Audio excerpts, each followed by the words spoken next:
देखील उपस्थित राहिलेला आहे, काय भावना? दिवा फॉर युनिटी महाराष्ट्रातला सर्वात मोठा दीपोत्सव, त्याचं नेतृत्व आमचे आदित्य कांबळेजी आणि त्यांचे सर्व तरुण सहकारी एकत्र मिळून एकात्मता आणि हिंदू समाजाच्या शक्तीचं प्रतीक म्हणून इथे हा कार्यक्रम अतिशय उत्साहाने दरवर्षी साजरा करतात। गेल्याही वर्षी आलेलो, याही वर्षी आज आलेलो आहे। काल हा कार्यक्रम होणार होता, पण पावसाने परतीचा पाऊस सुरू झाला असल्यामुळे काल कार्यक्रम होऊ शकला नाही।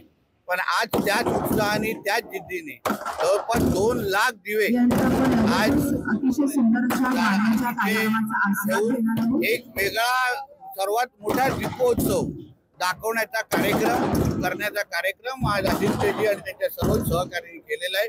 आज इथे कुठला आमदार किंवा मंत्री म्हणून नाही, एक हिंदू म्हणून माझ्या या सगळ्या हिंदू समाजाबरोबर या दीपोत्सवामध्ये उत्साहाने सहभाग घेण्यासाठी मी आवर्जून इथे आलेलो आहे। विरोधकांना फायदा होईल तिथे महायुतीत लढायचं असं देवेंद्र फडणवीस म्हणतात। विरोधकांना जिथे फायदा होईल तिथे महायुतीत लढण्याचा निर्धार आता तो शेवटी वरिष्ठ पातळीवर होणारा निर्णय आहे।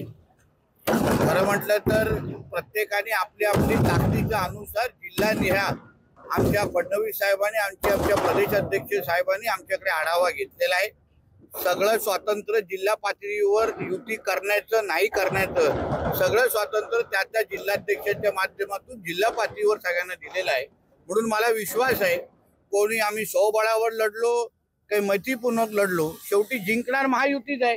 कारण का निकालानंतर सगळ्यांना एकत्रच यायचं आहे। आज अगर मैत्रीपूर्ण कुठे लढलो आणि निकाल आल्यानंतर आम्ही सत्तेमध्ये एकत्र असल्यामुळे उद्याही एकत्रच असणार।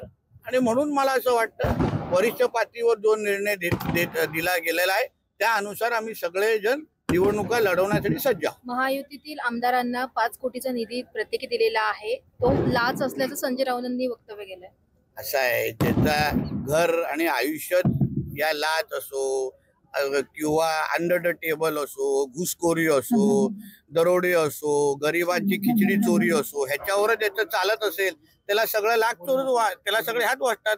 स्वतः खासदार आहे, खासदार फंड वापरतो की नाही स्वतः खासदार म्हणून, तसंच प्रत्येक आमदाराला आपल्या आपल्या मतदारसंघामध्ये काम करण्यासाठी अगर महायुतीच्या सरकारच्या माध्यमातून अगर 5-5 कोटी मिळत असतील, जेणेकरून मोठ्या प्रमाणामध्ये ते त्यांच्या मतदारांची सेवा करत असेल, करायला संधी भेटत असेल, तर संजय राऊतांच्या पोटामध्ये आणि चुकीच्या जागी दुखण्याचं काय कारण नाही। महेश कोठारे हे आपल्या सुनेला वाचवण्यासाठी कुठेतरी भाजप आणि पंतप्रधानांचं कौतुक करतात असं किशोरी पेडणेकर म्हणतात। मी काय ऐकलेलं नाही त्यांचे वक्तव्य, मी काय अजून ऐकलं नाही, ऐकल्यानंतर त्याबद्दल वसई विरार येथील एका किल्ल्यावर शिवरायांच्या वेशामध्ये असलेल्या तरुणाला परप्रांतीय व्यक्तीने फोटो काढण्यास नकार दिलेला आहे, यावरून तो व्हिडिओ व्हायरल होतो। असं आहे की छत्रपती शिवरायांच्याच भूमीमध्ये आपण सगळेजण राहतो, म्हणून ज्यांनी विरोध केला, ज्यांनी काही तिथे अरेरावी केली असेल त्या लोकांना जे काही धडा शिकवायचा असेल आमचे शिवप्रेमी एक निश्चित पद्धतीने शिकवतील।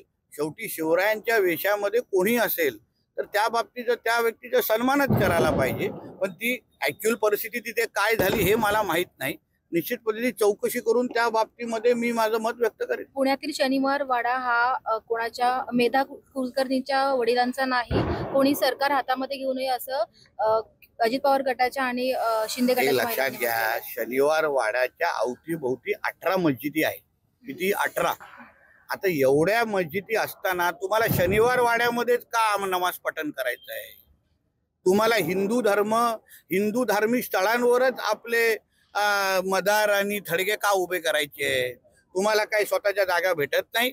एवढ्या 18 मस्जिदी असताना पण तुम्हाला शनिवार वाड्यामध्ये नमाज पठण करायचं असेल म्हणजे तुम्हाला हिंदू समाजाला डिवचायचं आहे।